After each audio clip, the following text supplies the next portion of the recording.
আজকের ক্লাসটি আমরা পরিপাক গ্রন্থি সেটা ক প্রকার, সেটা কিরকম সেটা আমরা দেখব। দেখো, পরিপাক গ্রন্থি আমাদের শরীরে, মানব শরীরের ক্ষেত্রে লালা গ্রন্থি, পাক গ্রন্থি, আন্ত্রিক গ্রন্থি, যকৃৎ বা লিভার, অগ্নাশয় বা প্যানক্রিয়াস, পিত্তথলি বা গল ব্লাডার এগুলো রয়েছে। আমরা আগের ক্লাস ভিডিওগুলোতে মূলত পরিপাক নালী সম্পর্কে দেখেছিলাম এবং সেখানে পাক গ্রন্থি এবং আন্তঃগ্রন্থি আমরা যখন পাকস্থলী পড়াই এবং ক্ষুদ্রান্ত বৃহদন্ত্র পড়িয়েছি তখন সেখানে পাক গ্রন্থি, আন্ত্রিক গ্রন্থি নিয়ে আলোচনা করেছি। মূলত লালা গ্রন্থি, যকৃৎ, পিত্তথলি, অগ্নাশয় এইগুলো নিয়ে আজকে আমি আমার আলোচনা সীমাবদ্ধ রাখব। লালা গ্রন্থি, দেখো নাম শুনেই বুঝতে পারছো যে এটা লালা ক্ষরণ করে। এটা কোথায় থাকে না, আমাদের মুখমণ্ডলে অবস্থান করে। মুখমণ্ডলে অবস্থান করে এবং সেটা লালা ক্ষরণ হচ্ছে এর প্রধান কাজ। এবার লালা গ্রন্থি আমাদের শরীরে কত রকমের আছে? মূলত আমাদের 3 জোড়া আছে, প্রত্যেকটা এক জোড়া করে আমি 3 জোড়ার নাম লিখছি। প্যারোটিড গ্রন্থি,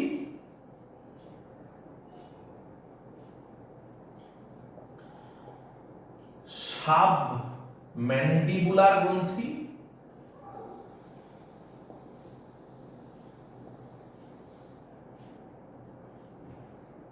সাবলিঙ্গুয়াল গ্রন্থি। এই 3 রকমের গ্রন্থি আছে এবং এই প্রত্যেকটা গ্রন্থির মুখে একটা করে নালী আছে। এর নালীগুলি নাম কি? প্রথমটার নাম হচ্ছে স্টেনসেন এর নালী,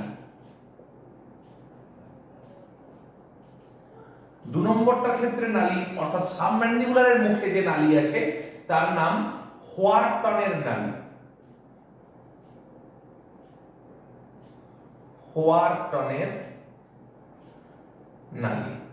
আর 3 নম্বর সাবলিঙ্গুয়ালের মুখে যেটি নালী আছে সেটার নাম হলো ডাক্ট অফ রিভিনাস বা রিভিনাসের নালী।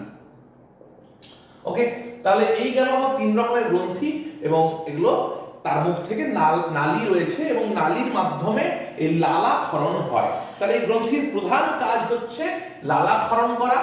2 নম্বর, তাহলে 1 নম্বর আমি লালা ক্ষরণ লিখলাম কারণ এই লালা আমাদের যে খাদ্য চেবানোর পর যে খাদ্য মণ্ড তৈরি হয়, যেটাকে আমরা বলি বোলাস তৈরি, সেই বোলাস তৈরির ক্ষেত্রে গুরুত্বপূর্ণ ভূমিকা আছে। অর্থাৎ এই দলা, খাদ্যের দলা না তৈরি হলে কিন্তু পরিপাকের সমস্যা হবে। 2 নম্বর, এতে টায়ালিন নামক একটি উৎসেচক থাকে, টায়ালিন উৎসেচক। এই টায়ালিন উৎসেচক কিন্তু ভেরি ইম্পর্টেন্ট, কারণ টায়ালিন উৎসেচক কিছুটা আমাদের সিদ্ধ শ্বেতসার এটি পরিপাকের ক্ষেত্রে সাহায্য করে। অর্থাৎ মুখমণ্ডলে কিছুটা সেদ্ধ শ্বেতসার পাচিত আমাদের হয়, অর্থাৎ পরিপাকেও এর একটা রোল আছে। 3 নম্বর, লাইসোজাইম বলে একটি উৎসেচক আছে, lysozyme, that is very important enzyme. এই লাইসোজাইম কি করে? ফ্যাগোসাইটোসিস পদ্ধতিতে রোগ জীবাণু ধ্বংস করে।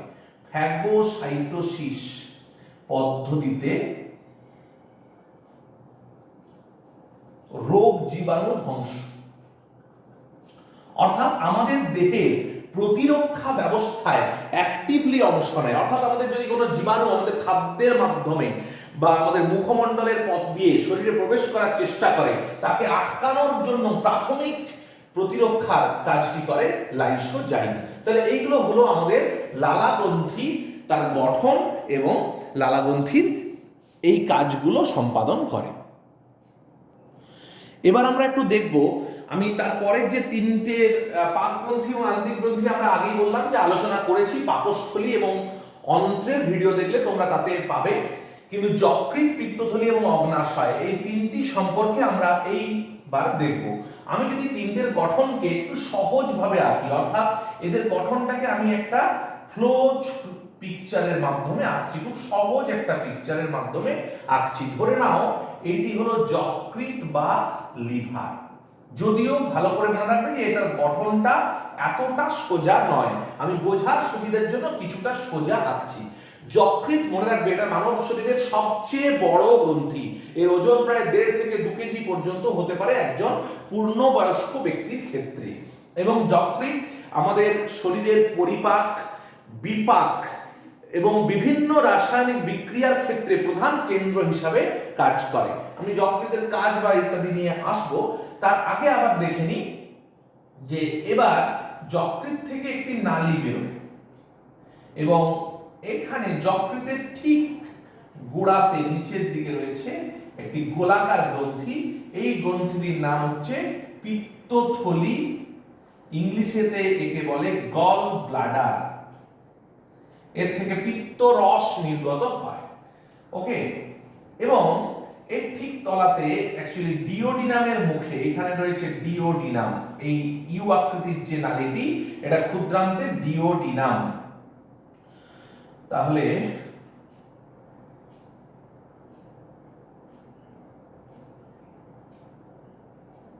এই ডিওডিনাম থেকে একটি ছিদ্র আছে, তার থেকে একটি নালী বেরিয়েছে।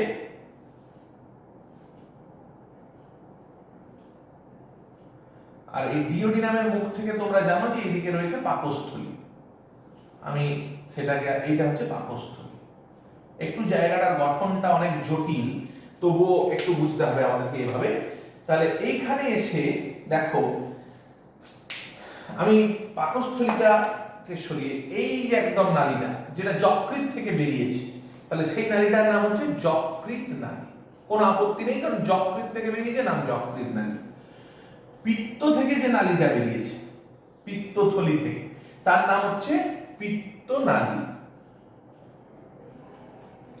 আর যেটাতে দেখো এই পিত্ত নালী আর যকৃৎ নালী এই জায়গার পরে মিশে গেল, অর্থাৎ এইরকম জায়গায় এসে এই নালীটাকে আমি তখন বলতে পারি সাধারণ যকৃৎ পিত্ত নালী।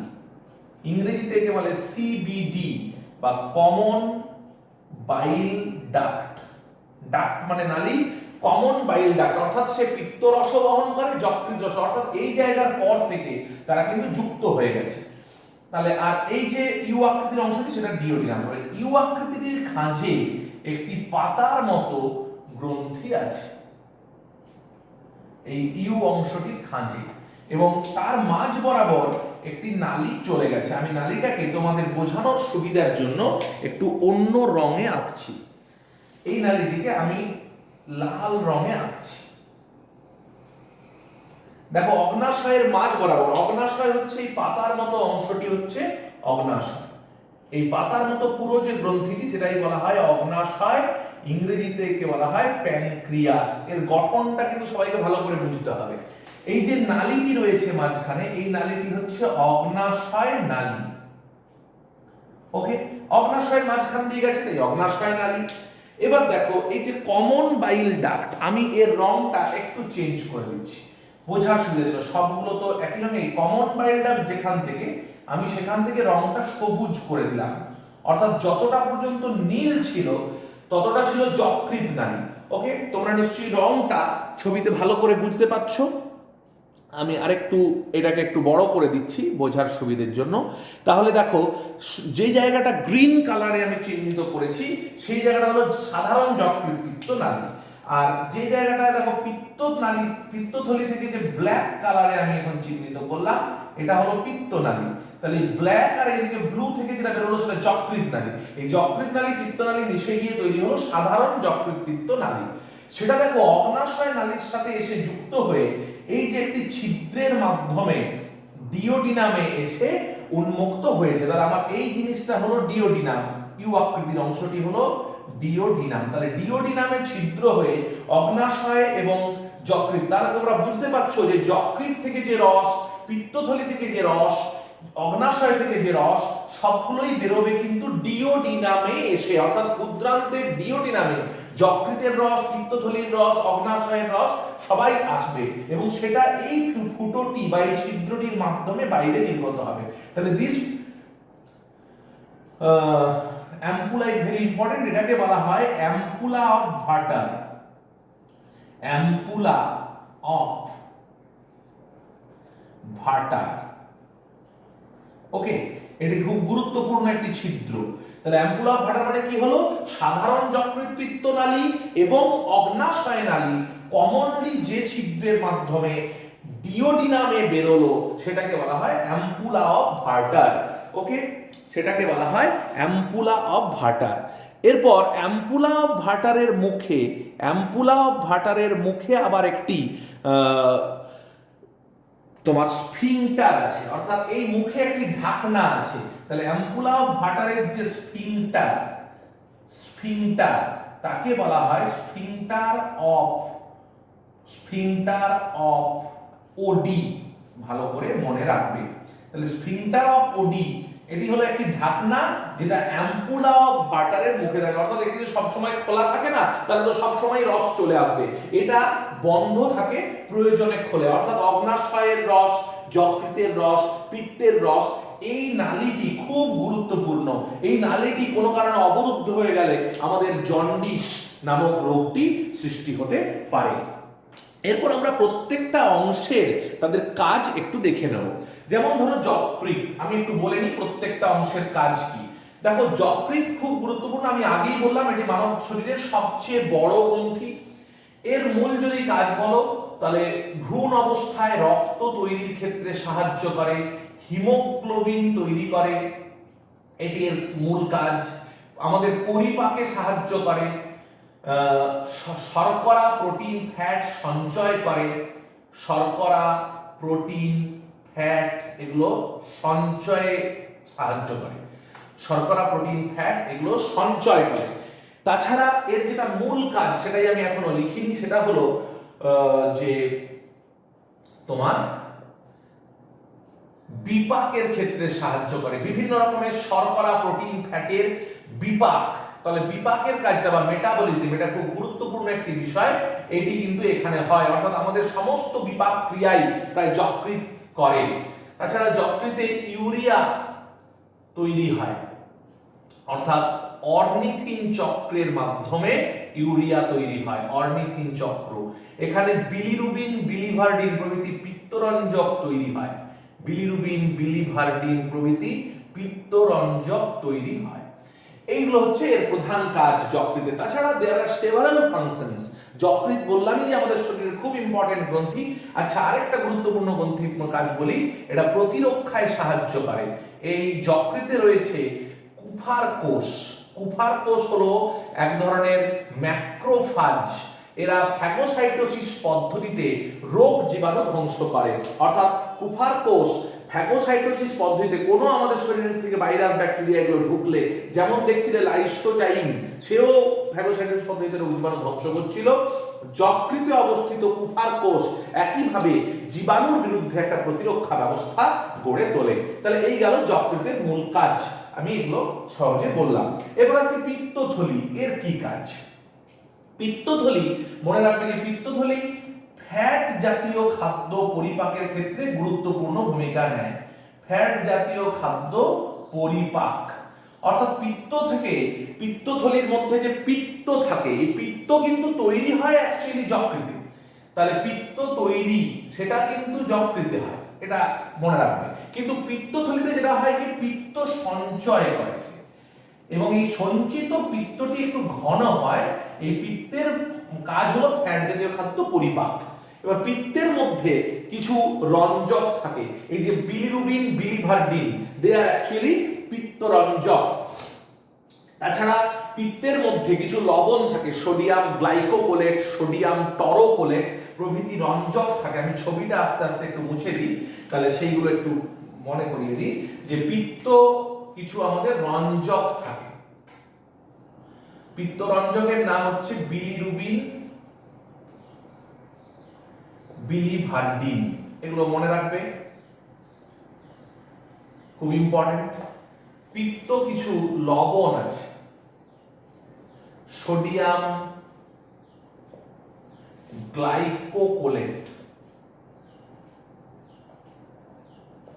সোডিয়াম টরোকোলেট, এগুলো হচ্ছে বাইল সল্ট। পিত্ত অ্যাসিড আছে, অর্থাৎ পিত্তের মধ্যে এই যে জিনিসগুলো আছে, যেমন কোলিক অ্যাসিড আমি একটা লিখলাম, এছাড়া চিনোডিঅক্সিকোলিক অ্যাসিড ইত্যাদিও আছে। তাহলে এইগুলো হচ্ছে পিত্তের মধ্যে অবস্থিত মূল জিনিস।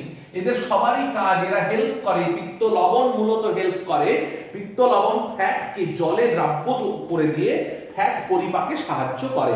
অর্থাৎ পিত্ত লবণের ভূমিকা ফ্যাট পরিপাকের ক্ষেত্রে সবচেয়ে বেশি। ফ্যাট জাতীয় বস্তুগুলোর চারপাশে এই লবণগুলো অ্যাকচুয়ালি আবৃত হয়ে যায়, কারণ তোমরা জানো যে ফ্যাট বা তেল তারা জলে দ্রাব্য নয়।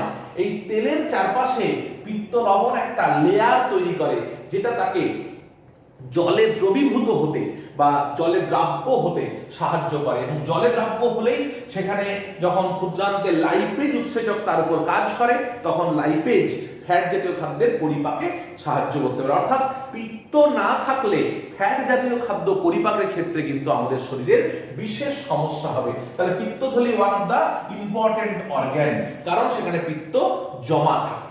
এরপর আমরা আসি অগ্নাশয়। তাহলে আমাদের লাস্ট যে গ্রন্থিটির কথা আমরা বলবো সেটা হলো অগ্নাশয়। অগ্নাশয় তোমরা ছোটবেলা থেকে শুনে আসছো যে অগ্নাশয়কে বলা হয় মিশ্র গ্রন্থি, কারণ অগ্নাশয় থেকে কিছু উৎসেচক ক্ষরণ হয়। কারণ অগ্নাশয়ে তোমরা দেখলে যে অগ্নাশয়ে নালী আছে, অগ্নাশয়ে নালী পথে বিভিন্ন উৎসেচক ক্ষরিত হয়, যেমন ট্রিপসিন, কাইমোট্রিপসিন, এগুলো আরো আছে লাইপেজ। লাইপেজ হচ্ছে ফ্যাট পরিপাককারী উৎসেচক, ট্রিপসিন, কাইমোট্রিপসিন প্রোটিন পরিপাককারী উৎসেচক। এগুলো মূলত ক্ষরিত হয় অগ্নাশয়ের নালীপথে। কিন্তু এতে নালীপথ ছাড়াও এর আইলেটস অফ ল্যাঙ্গারহ্যান্স আছে। আইলেটস অফ ল্যাঙ্গারহ্যান্স বা ল্যাঙ্গারহ্যান্স বর্ণিত কোষ আছে। এই আইলেটস অফ ল্যাঙ্গারহ্যান্সে বিভিন্ন রকমের কোষ আছে, আলফা কোষ, বিটা কোষ, ডেল্টা কোষ, পিপি কোষ। এই আলফা কোষ থেকে বেরোয় গ্লুকাগন হরমোন, আলফা কোষ থেকে বেরোয় গ্লুকাগন, বিটা কোষ থেকে বেরোয় ইনসুলিন। তোমরা জানো যে গ্লুকাগন এবং ইনসুলিন রক্ত শর্করা নিয়ন্ত্রণে গুরুত্বপূর্ণ ভূমিকা পালন করে। অর্থাৎ ইনসুলিন রক্ত শর্করার মাত্রা কমায়, গ্লুকাগন আবার রক্ত শর্করার মাত্রা বাড়ায়। এদের অ্যান্টাগনিস্টিক রোল প্লে করে। অর্থাৎ গ্লুকাগন এবং ইনসুলিন বিপরীতধর্মী হরমোন।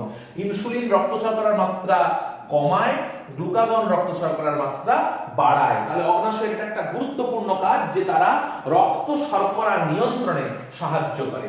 ডেল্টা কোষ থেকে বেরোয় সোমাটোস্ট্যাটিন, আর পিপি কোষ থেকে বেরোয় প্যানক্রিয়াটিক পলিপেপটাইড। তাহলে এইগুলো হলো একটা অগ্নাশয়ের প্রধান তার দুটো পথ। এই পথে আমি বললাম এই পথে হরমোন, এই সবগুলোই মূলত হরমোন, এই হরমোনগুলো ক্ষরিত হয়। তাহলে এই জন্য অগ্নাশয়কে আমরা বলি মিশ্র গ্রন্থি। অর্থাৎ এতে অন্তঃক্ষরা এবং বহিঃক্ষরা দুটো পার্টি আছে। এই পার্টটা হলো অন্তঃক্ষরা, অর্থাৎ আইলেটস অফ ল্যাঙ্গারহ্যান্সের দিকটা হলো অন্তঃক্ষরা, আর নালী পথে যে উৎসেচক ক্ষরণ হচ্ছে সেই পার্টটা হলো বহিঃক্ষরা বা এক্সোক্রাইন। অতএব সেই পথে বিভিন্ন উৎসেচক নির্গত হচ্ছে, ট্রিপসিন, কাইমোট্রিপসিন, লাইপেজ প্রভৃতি যে উৎসেচকগুলো তোমরা দেখছো সেই উৎসেচকগুলো ক্ষরণ হচ্ছে। তাহলে অগ্নাশয় এইভাবে উৎসেচকের মাধ্যমে খাদ্য পরিপাকে যেমন সাহায্য করছে, সেরকম হরমোনের সাহায্যে দেহের রক্ত শর্করা নিয়ন্ত্রণ, বিভিন্ন ধরনের অন্যান্য প্রোটিন, ফ্যাট জাতীয় খাবারের বিপাকের ক্ষেত্রে তারা গুরুত্বপূর্ণ ভূমিকা পালন করছে। তাহলে আজকের ক্লাস থেকে আমরা আমাদের পরিপাক গ্রন্থিগুলো সম্পর্কে একটা ধারণা পেলাম।